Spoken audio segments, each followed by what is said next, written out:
Kalaulah pedang itu bisa melukai badan kita, melukai fisik kita, itu ketika diobati, ketika dioperasi bisa sembuh. Tapi kalau sudah lidah yang menyakiti seseorang, maka itu akibatnya luar biasa. Lama sembuhnya. Bahkan mungkin bekasnya masih ada.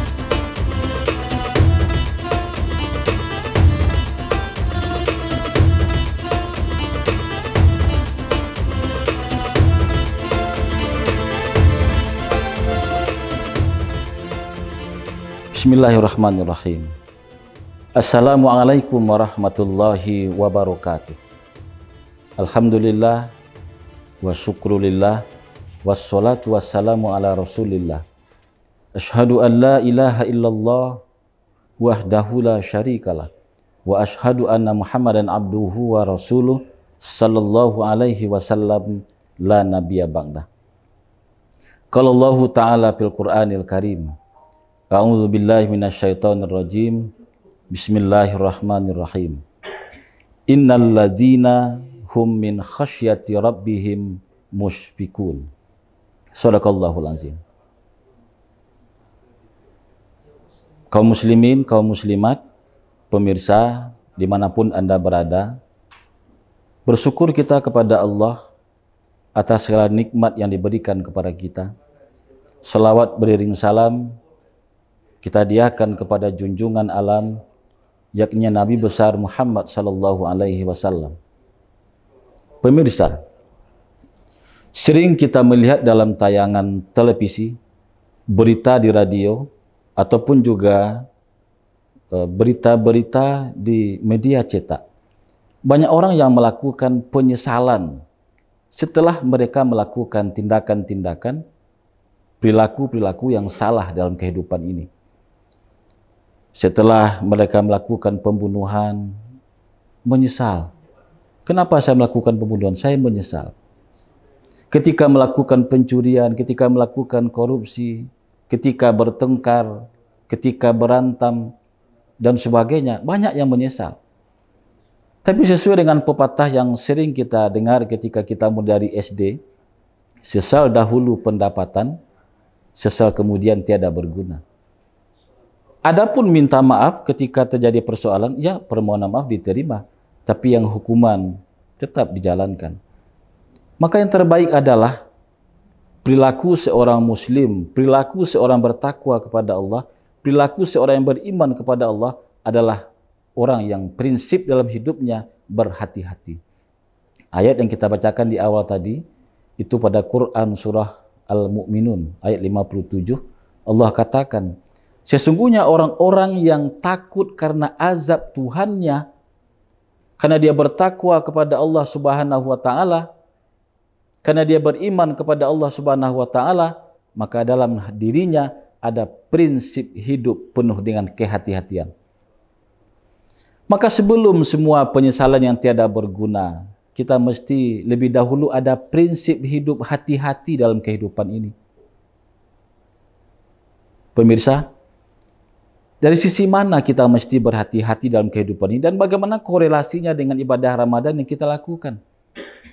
Pertama, kita mesti hati-hati menggunakan pikiran kita dan perkataan kita. Kenapa? Ini seirama ini. Antara pikiran dengan perkataan itu biasanya seirama. Jangan sampai semua yang kita pikirkan itu kita ucapkan. Maka pikirkan semua yang akan kamu katakan, tapi jangan katakan semua yang kamu pikirkan. Ini sebuah pepatah yang luar biasa. Kalau bahasa Minangnya, menguap dulu kalau baru mau berbicara.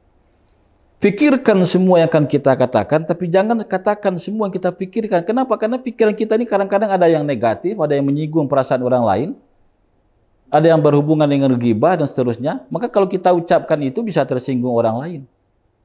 Bisa terjadi malapetaka. Maka yang pertama kita mesti hati-hati adalah menggunakan pikiran dan perkataan kita dalam kehidupan ini.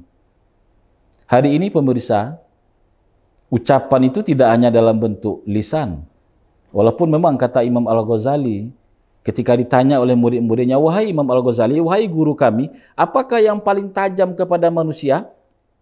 Maka Imam Al-Ghazali menjawab, yang paling tajam kepada manusia itu bukanlah pedang, bukanlah pistol, bukanlah keris. Tapi yang paling tajam kepada manusia adalah perkataan lidah. Lidah. Kalaulah pedang itu bisa melukai badan kita, melukai fisik kita, itu ketika diobati, ketika dioperasi bisa sembuh. Tapi kalau sudah lidah yang menyakiti seseorang, maka itu akibatnya luar biasa. Lama sembuhnya. Bahkan mungkin bekasnya masih ada. Jadi yang paling tajam kepada manusia, lidah. Hati-hati. Tatkala benar ucapan kita tentang seseorang, benar ini, benar keburukannya yang kita ucapkan, itu jatuhnya kepada ghibah. Jatuhnya kepada menjelek-jelekkan orang lain, itu juga mengurangi pahala ibadah puasa yang kita lakukan. Kalau ternyata kita ucapkan, kita katakan itu adalah tidak benar adanya, maka dia jatuh kepada fitnah. Al-fitnatu asyaddu minal qatli. Bahwa fitnah itu lebih kejam daripada pembunuhan. Hanya dengan satu kalimat fitnah, itu kadang-kadang bisa membunuh ribuan orang. Ingat sejarah? Ketika gedung WTC diserang, maka langsung saja Presiden Amerika mengatakan itu pelakunya berada di Afghanistan, Osama bin Laden. Sampai sekarang kita tidak tahu apakah itu betul atau tidak. Yang jelas Afghanistan ribuan orang dibombardir. Presiden Irak Saddam Hussein juga difitnah ataupun juga diberikan informasi bahwa dia menyebarkan senjata biologis massal yang bisa membunuh ribuan orang seperti COVID-19. Tapi apakah itu benar atau tidak? Kalau betul dia jadi ghibah, kalau salah dia menjadi fitnah. Yang jelas dia sudah dihukum mati.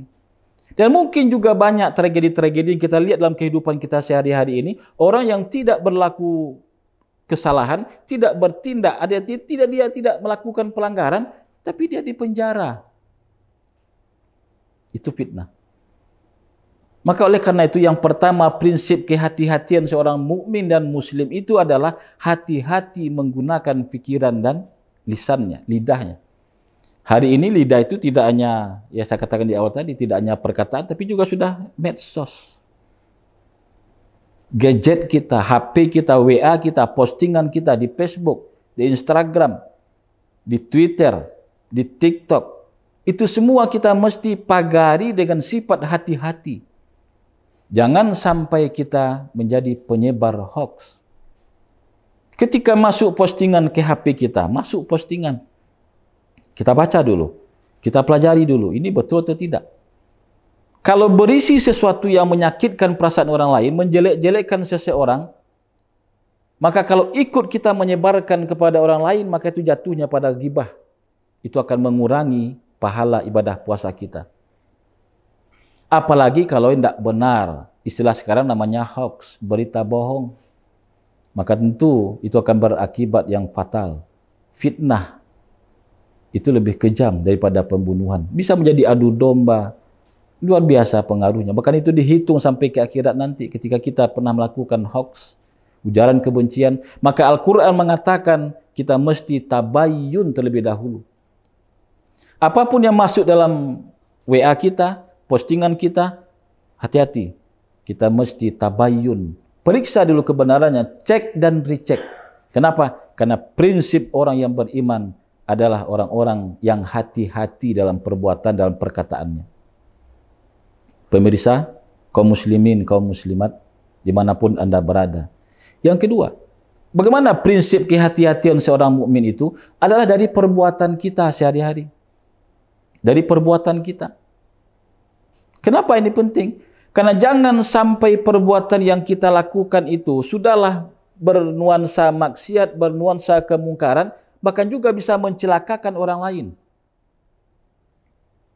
Hari ini, ketika bulan Ramadan, tiap tahun, kita sebenarnya sudah dilatih oleh ibadah Ramadan ini, bagaimana kita bisa memperlakukan hidup kita ini dengan hati-hati dalam perbuatan kita. Coba bayangkan, yang dilarang dalam bulan Ramadan itu adalah, yang paling sering itu adalah makan dan minum. Ini dilarang. Kalau sempat kita makan dan minum di bulan Ramadan siang hari, maka batal puasa kita. Tapi ternyata kita punya waktu, kita punya peluang untuk bisa makan dan minum siang hari itu. Banyak kesempatan kita. Datang kita ke rumah sendirian, ada dispenser, tidak ada orang di rumah. Dan tidak mungkin pula sebelum kita berangkat ke kantor, kita beri garis spidol, ini batasan pagi ini.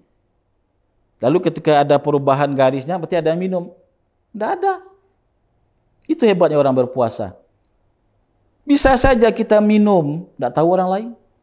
Bisa saja kita makan, tidak tahu orang lain.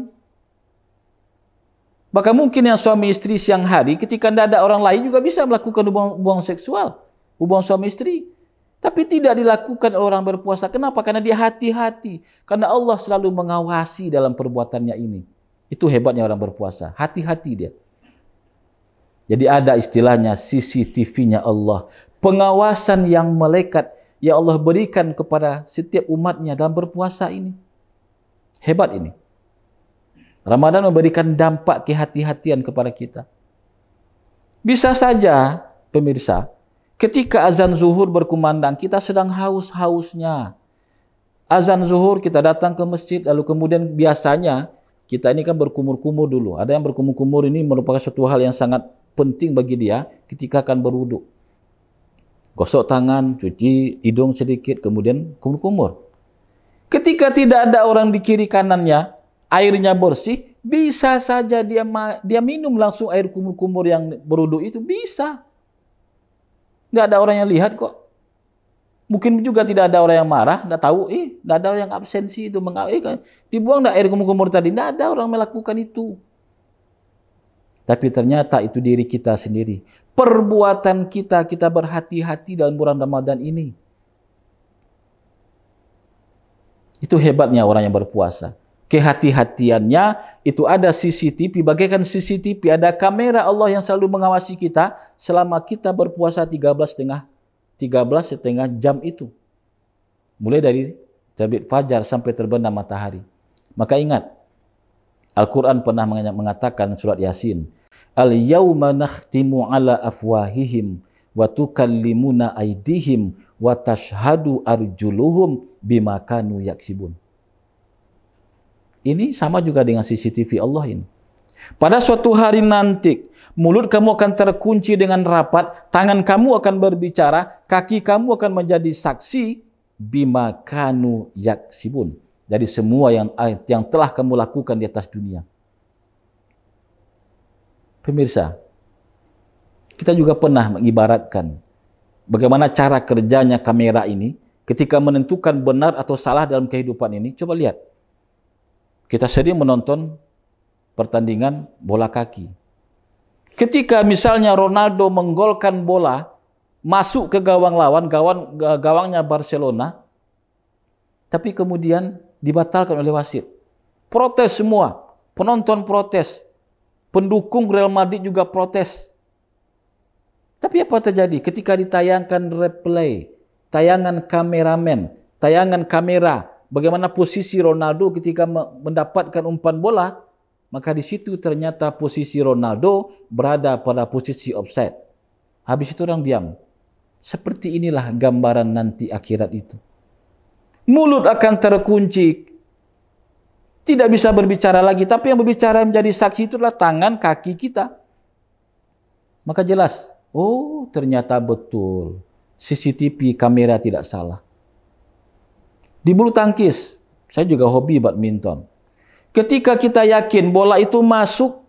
Tapi dikatakan oleh wasit garis itu keluar. Maka protes. Woi, masa ya? Sekarang sudah ada teknologi namanya challenge. Pemain angkat tangan, kalau dia ragu apakah itu bolanya masuk atau keluar, maka dia bisa angkat tangan, challenge namanya.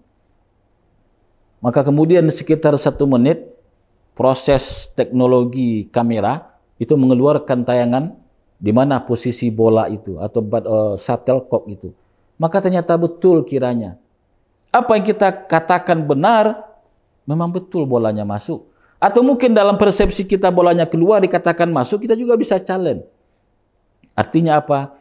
Ini gambaran akhirat nantinya. Bahwa perbuatan kita yang kita lakukan di atas dunia ini, itu semua ada tayangan-tayangannya yang akan disaksikan oleh kita sendiri dan di akhirat kelak. Al-yauma nakhtimu ala afwahihim wa tukallimuna aydihim wa tashhadu arjuluhum bima kanu yaksibun. Maka prinsip kehati-hatian ini itu mesti ada pada setiap orang yang beriman. Harus ada pada setiap orang-orang yang bertakwa kepada Allah. Kenapa?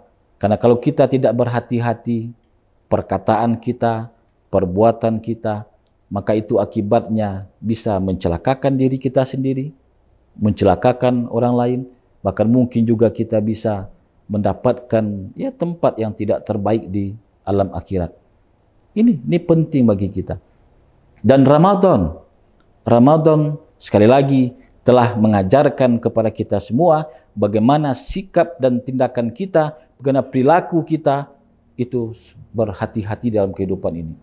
Ramadan mengatakan, kamu mesti menjaga perkataan. Falyakul khairan aw liyasmut. Kalau seandainya kamu tidak mampu berkata yang benar, aw liyasmut, diam aja. Jadi jangan sampai kita ikut pula nimbrung. Ada orang yang berkata-kata, ada orang yang sedang mempergunjingkan seseorang, kita ada dalam situasi itu. Kalau memang tidak ingin kita ikut serta, diam aja. Aw liyasmut, diam. Sebab kalau ikut kita berbicara, mengiyakan, mengangguk saja apa yang dibicarakan orang itu, kita sudah masuk bagian itu, jelas. Ibadah kita akan terganggu. Maka Ramadan ini yang diutamakan adalah perkataan-perkataan yang mulia. Perkataan-perkataan yang baik. Kenapa? Karena itu adalah ibadah. Lebih baik kita bertasbih, subhanallah, walhamdulillah, wala ilaha illallah, wallahu akbar. Itu yang kita ucapkan daripada nimbrung dari sebuah komunitas yang menjelek-jelekkan orang lain. Apalagi itu fitnah. Apalagi itu sesuatu yang mungkin menyesatkan, mengandung adu domba, membuat orang bisa berbuat yang tidak baik. Dan orang tua, kita juga diajarkan uffin wala tanharhuma. Jangan kamu berkata uff. Berkata uff saja tidak boleh, apalagi membentak. Membentak orang tua. Ini lagi-lagi akhlakul karimah.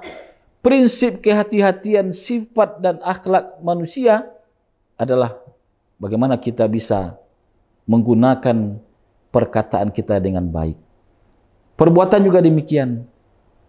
Ramadan telah mengajarkan kepada kita bagaimana kita bisa mengawasi diri sendiri. Ada pengawasan yang melekat dari Allah. Maka setelah Ramadan usai, ingat, ini kita amalkan. Tidak hanya Ramadan, perkataan, perbuatan kita mesti amalkan dengan sebaik-baiknya. Untuk apa? Untuk kebaikan dan mendapatkan ridho dari Allah Subhanahu wa taala. Pemirsa, semoga bermanfaat. Terima kasih. Akhirul kalam. Assalamualaikum warahmatullahi wabarakatuh.